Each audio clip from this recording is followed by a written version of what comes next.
Hi, I'm Stacey, also known as the world's okayest librarian, where I have a mug to prove it. Well, this is my first video that is going to be longer than 40 seconds. So a little bit about me. I like history, and I particularly love browsing old newspaper articles. I recently became aware of this story circulating of a young girl, Alexi Trevizo, and her giving birth in a hospital bathroom, and I was curious to know if something like this has happened before. So imagine my surprise that searching the terms birth and bathroom brought up a handful of stories from the past century and earlier. So please sit back, chuck on your coziest cardigan, and shh. Alexi is a New Mexico teenager who, on January 27th, 2023, presented to a hospital with back pains. It turned out she was in active labour and gave birth in a hospital bathroom. She alleged that she didn't know she was pregnant and said that the baby was born not crying, giving the indication that it was stillborn. She dumped her newborn in the trash. However, an autopsy revealed that the baby died of asphyxia, meaning Alexi most likely suffocated the newborn. She has since been charged with first-degree murder, intentional abuse of a child resulting in death, and tampering with evidence. Her trial is set for early October 2023. On Monday 12th of November 1979, in the South Australian city of Adelaide, in the suburb of Christie Downs, Mrs. Sheila Skrypek, 31 years old, gave birth to a son without knowing she was pregnant. Sheila left a nearby delicatessen where she worked and, not feeling well, went home with what she thought was a stomach upset. Less than 4 hours later, she delivered her son, Michael Anthony, in the toilet. Her husband, a 30-year-old motor mechanic, pulled the infant from the bowl, made him cry, and wiped his face with a flannel. On Friday, 21st of April 1950, at 14 Arden Street, Waverley, an eastern suburb of Sydney, Mrs. Ellen Muir, a 48-year-old woman, gave birth to a 7.5-pound baby girl in the bathroom. She had no idea that she was to become a mother, although she had visited a doctor. She first felt unwell 2 months prior and visited a Centennial Park doctor who examined her and told her she had gall trouble and was overweight and prescribed her reducing tablets. On July 31, 1949, Mrs. J. Redshaw of West Street, Crow's Nest, in Sydney, gave birth to a 5.5-pound baby boy at her home at a time when she did not even know that she was pregnant. She apparently consulted her doctor only a fortnight prior, thinking she was suffering from a growth, and was told to return in a month. Her and her husband were already parents to 10 children, age range from 2.5 years to 22 years old. This baby was born in the bathroom at 2 a.m. After the birth, Mrs. Redshaw staggered back into the bedroom, carrying the baby, and roused her husband. Unfortunately, the child was born paralysed and lived only 9 days. On Saturday, 7th of March 1925, about 5 p.m, the police were called to a lavatory on the north bank of the River Torren in Adelaide, South Australia, where they found that a woman, Mrs. Ina King, 27 years of age, had given birth to a child. She was walking along the bank when she felt ill. She asked a man who was passing to go for a doctor, but he told her to lie down on the grass and she would be all right. He then went away and left her.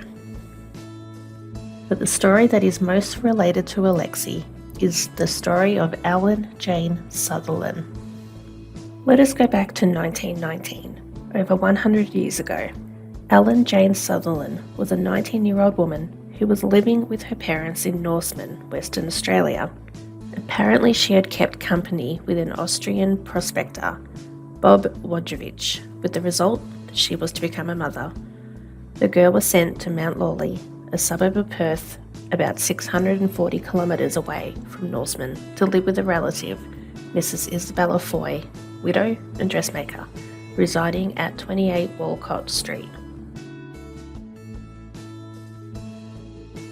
On the evening of 15th of July 1919, Ellen had been serving in the kitchen until 9:30 p.m. when she went to bed. Ellen and Isabella slept in the same bed. At about 3 o'clock in the morning, Ellen got up, feeling slightly unwell, put a coat over her nightdress, left the room and went to a lavatory about 100 feet from the back door. Isabella had heard her get out of bed and leave the room. When Ellen did not reappear in 10 minutes, Isabella went out to the backyard and asked what was the matter. Ellen stated she was all right, but Isabella grew anxious, and visiting the backyard a second time, she saw Ellen leave the lavatory and go to a clothesline to get a cloth. She noticed bloodstains on Ellen's nightdress. Isabella accused her of having given birth to a child, but the accusation was denied. Isabella then entered the lavatory and discovered in the receptacle a baby with its head submerged in the water. Ellen admitted she had given birth to a child in the toilet, and arrangements were immediately made for her to go to hospital. Isabella hired a motor car with Mr. S. Jones, a motor car proprietor, drove Ellen to Nurse Bevan's private hospital in Beaufort Street. Sergeant Anderson arrived at the house on the morning of the 16th and saw the body of a fully developed female child in the lavatory. The body was covered by water, the child's head pointing downwards.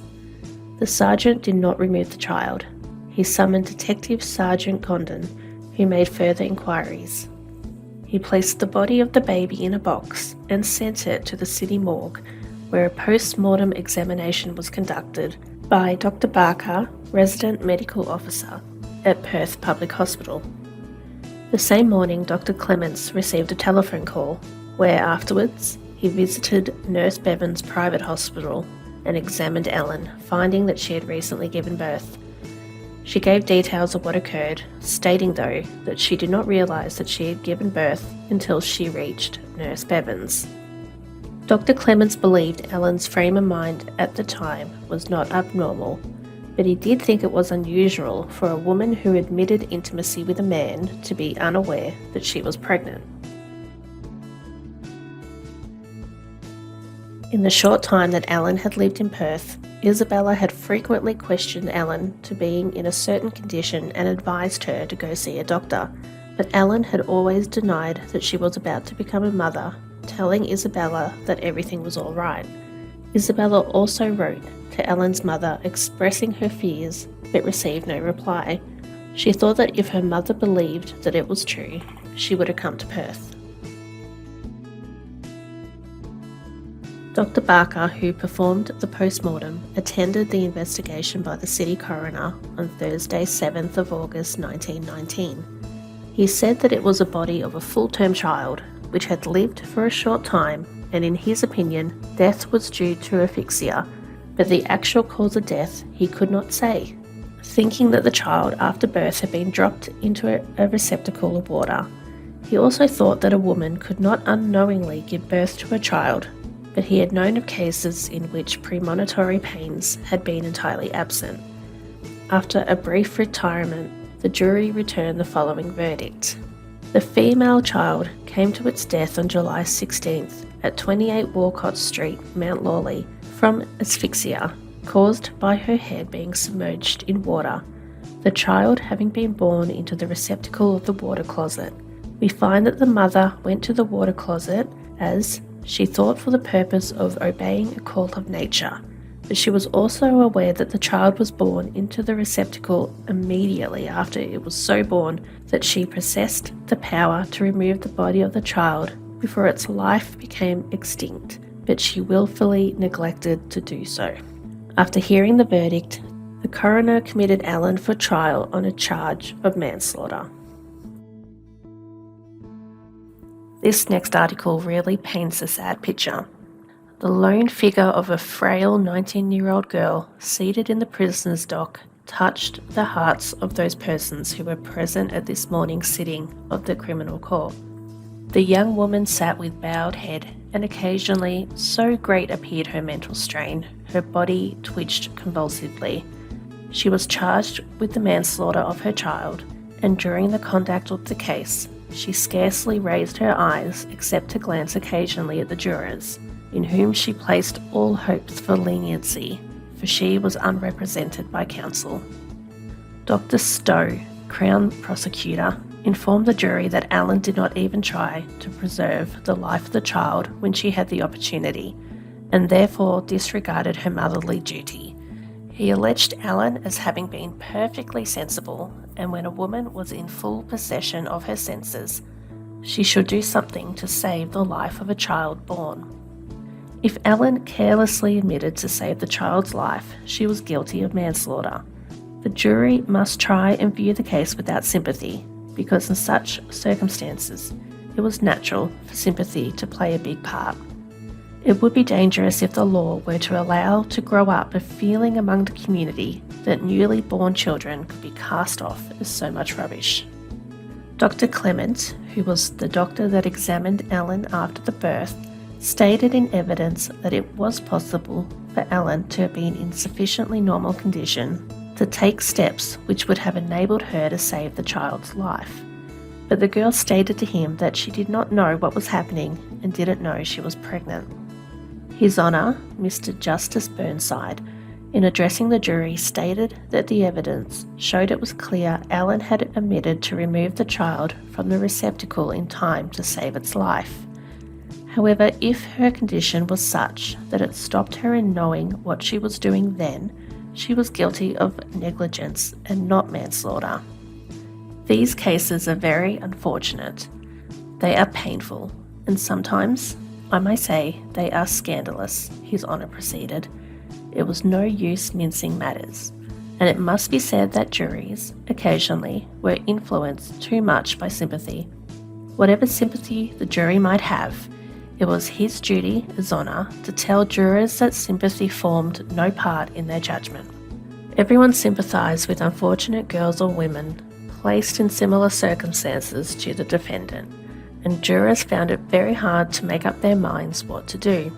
It was only human nature to sympathise in such matters, but the law was very plain, and it imposed upon those who were responsible for the introduction of human life into the world the onus of preserving that life. No one was permitted to destroy a life they could not renew. It was a matter entirely as to whether Allen was conscious at the time, and, being conscious, did she commit anything she should not have done? Or was she not in sufficient mental condition to know what she was doing? The jury had to determine the matter. After a short retirement, the jury returned a verdict of not guilty, and Allen was discharged. But back to Alexi Trevizo. It would be interesting to see what happens to her, considering with the advances of technology and medicine over the last 100 years, there is more evidence now that will support the charge placed against her of first-degree murder, intentional abuse of a child resulting in death, and tampering with evidence. Thanks for watching. See you next time.